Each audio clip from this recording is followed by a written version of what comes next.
I teach special ed in a little school in Wisconsin, and welcome to a hot mess of a day. Today is Monday, October 19th. I went and got McDonald's because I just need a little pick-me-up. If you followed my channel before, you know I talked about an English teacher that I had that was sick with COVID, and he died of it at 10 p.m. last night, and it's just picture day, so I'm just trying not to cry, just avoiding Facebook. He probably had like 200 students every year. He taught for 35 years, so there's just a lot of people on Facebook posting tributes and memories of him, and just trying to avoid all of that today. Welcome to a crazy life of teaching in Wisconsin in the middle of a pandemic. 33 days in person. Okay, it is lunchtime now for our little lunchtime chat. We've got corn dog, applesauce, very, very soggy fries. Probably will not eat many of those. Prepackaged fruit snacks, which we've never had before. I'm assuming it's because we're in the middle of a pandemic and they can't have other fruit choices that they normally would. And then we have ketchup, which comes in little containers because nobody can touch the same things anymore. Every single type of condiment is in its own little prepackaged thing, and then packaged silverware. It's crazy how much waste there is. Like, look how much plastic is on just my plate, and then multiply it by the 12,000 kids just in my district. Okay, I'm done with my lunch. I'm just waiting for my virtual friends to hop on. And like, this is the reality. We're teaching all these kids in person. We're teaching all these kids virtually because we're just trying to give them their best education. We're just trying to do our very best to give them everything that we possibly can during this pandemic. We require masks at school, frequent hand washing, frequent disinfecting of all surfaces that anyone is touching. And they can't even check out library books like normal. They go in as a class and there's books on a table and they can choose those books. They can't go looking at books and paging through them to find one good for their level. It's just if the cover appeals to them, that's the one they get for the week. And then when they return those books, the books go in quarantine for a week. Our kids are 6 feet apart when possible. If not, they're grouped into pods and they travel within their pod. They eat lunch in their classroom.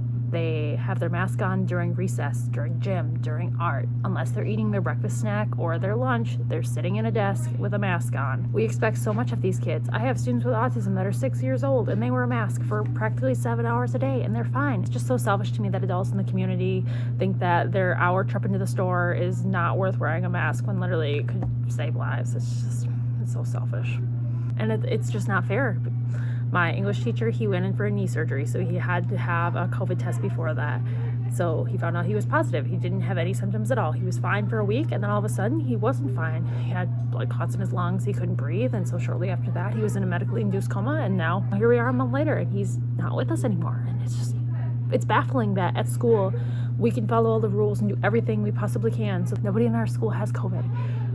But the problem now is the community. It's the adults. Like, it's in their hands, and we're doing everything we can to stay in person, to stay in school. It's the adults in the communities that are going to the bars, that they're at friends' houses in large house parties. Like, this is Wisconsin. I understand. It's a drinking state. People, they like to drink. They like to party. They like to watch their footballs in large groups. But, like, this is a different year. This is 2020, and there's a pandemic going on. There's 50,000 people a day getting it. We've had over 1,500 people die, and people just don't get it. They think it's a hoax, and it's not a hoax. It's real, folks. It's here.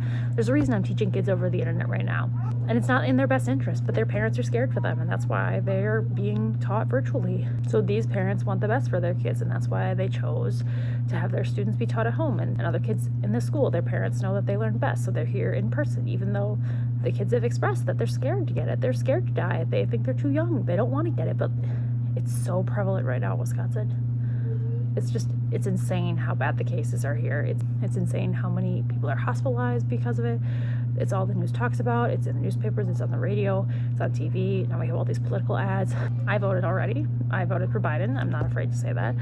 I'm just looking forward to a better future, and it's crazy for me to think that even if Biden is elected, we still have to wait till January till he's officially inaugurated. And can we last till January on this current rate? There's no way our school can stay in person if the community keeps doing what they do. There's other schools in our district that have 10, 20 teachers that are out. Like, my school only has 12 teachers, so obviously that's not going to work here. Is it going to come a time that eventually all of us get it, and then we're out for 2 weeks, and then we all can just be happy-dory, come back because they assume that we all survive it? If I'm a teacher, I shouldn't have to be dealing with this. But you know, this is Wisconsin. Winter's coming.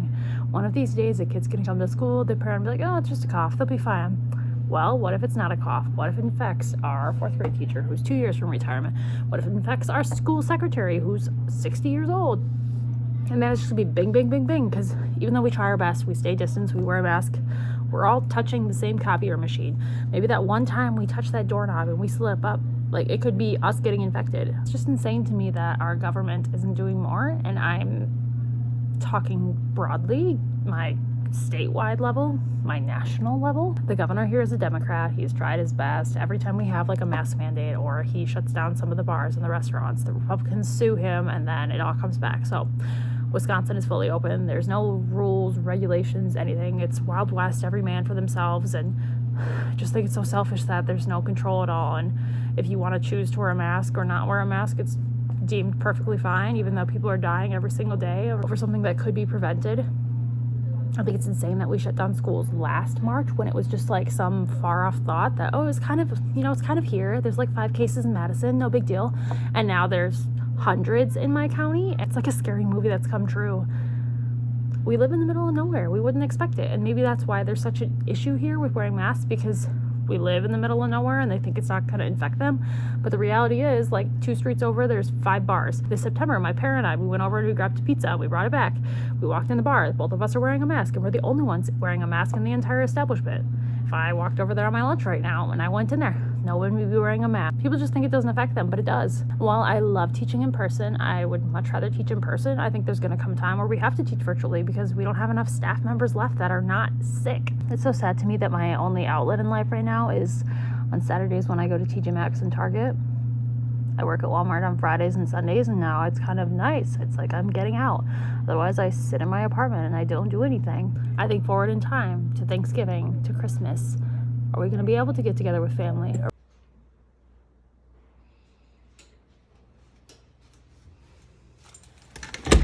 As you can see, it's slightly snowing.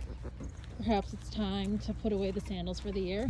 I'm so thankful I teach in the school I do, though. Like, my mental health normally is just a very good mood, a very positive person. I don't really have anxiety, which is a blessing because I know a lot of people that struggle with anxiety.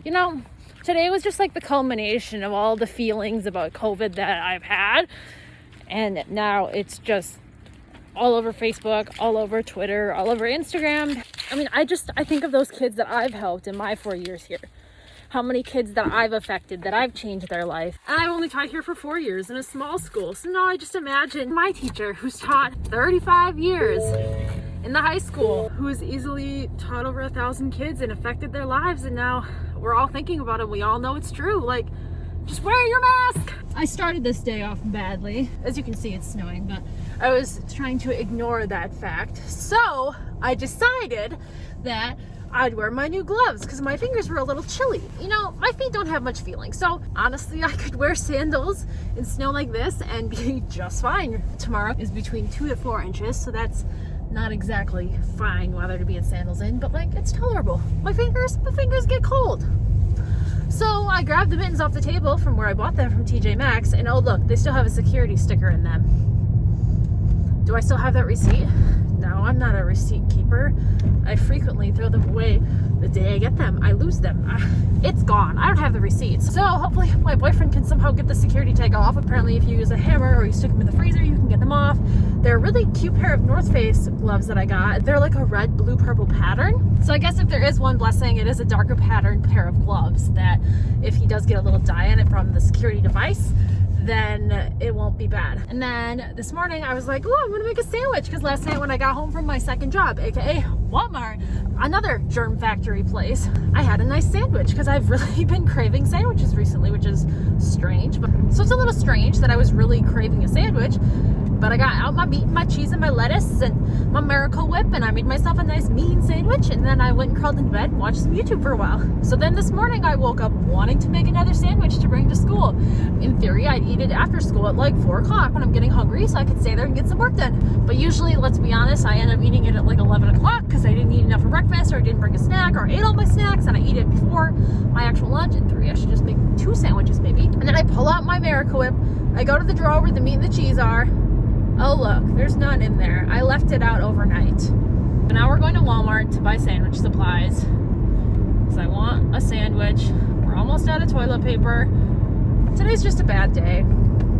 It's just a bad year. I'm ready for 2020 to be over. So I'm gonna go to Walmart and get some sandwich stuff. I was looking for more 3 drawers to organize some of my stuff in the classroom, so maybe they'll have some of those. That would be, you know, a bright, shiny spot in my day. Perhaps there could be a little positivity.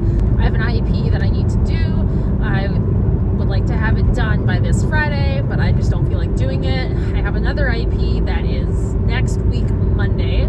So I'd like to get to the agenda for that all done and squared away. And then I have a couple students who are qualified as significantly developmentally delayed, but once you're past age 9 in Wisconsin, you cannot be significantly developmentally delayed. So then you are requalified for SPED through like a learning disability or like another health impairment, or you don't qualify anymore because a teacher like me taught you so much great knowledge that you don't need special education services anymore to be successful. That is our hope. That is what we pray for. The law is to move from SDD to something like LD. You need a lot of progress monitoring data, and during this pandemic, we weren't progress monitoring the FastBridge progress monitoring program that we normally do. Right now, we're not progress monitoring because we haven't finished our benchmark screening. And of course, one of my virtual students, she needs to be progress monitored on this stuff. She hasn't finished her benchmark screening. So I have lots of paperwork for those 4 students I have to do too. And then over and over and over again, the district is just saying, we need to do more for the teachers. Like, what can we do to lessen your load? How can we help your mental health?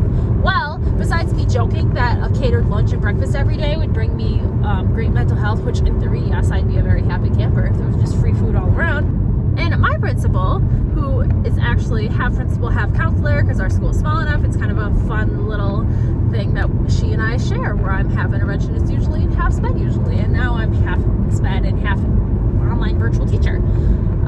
She's the only one I feel like that really understands, because she's trying to teach and be the principal at the same time, just like us, just trying to teach during this pandemic and stay alive. And she brought up at their last meeting, she's like, you know, the teachers have to create these videos. They take turns putting videos online on our shared drive for students that are quarantined at home, or some schools in our district that have like half their class out, quarantine and stuff like that. And yeah, if they didn't have to be creating an online video of them teaching every 3 days or so, that would be just great. But no, apparently they think the teachers can handle that. I'm very thankful that I don't have to be taping my lessons, because I don't have time to be taping my lessons. I've got kids running about in the background. We just a giant violation of a lot of special education privacy laws, I'm sure. Let's go to Walmart. Let's see how many people are not wearing a mask. Let's see if I can get what I came for without leaving with a bunch of other stuff, or if I buy something cute, because that's what makes me happy, is buying frivolous things like clothing that I don't need, but it makes me happy. So the employee entrance changed to over by Lawn and Garden because of COVID and needing to have our temperatures taken and stuff 6 months ago, and still you can get front row parking right there. Again, we've barely even started, and already all this stuff I don't need. Okay, we got a bunch of stuff we didn't need. Chips, ice cream, soda, the works. We're gonna go home. We're gonna sit on the couch and eat and watch TV and do absolutely nothing productive, because today was a crap day. And you know what?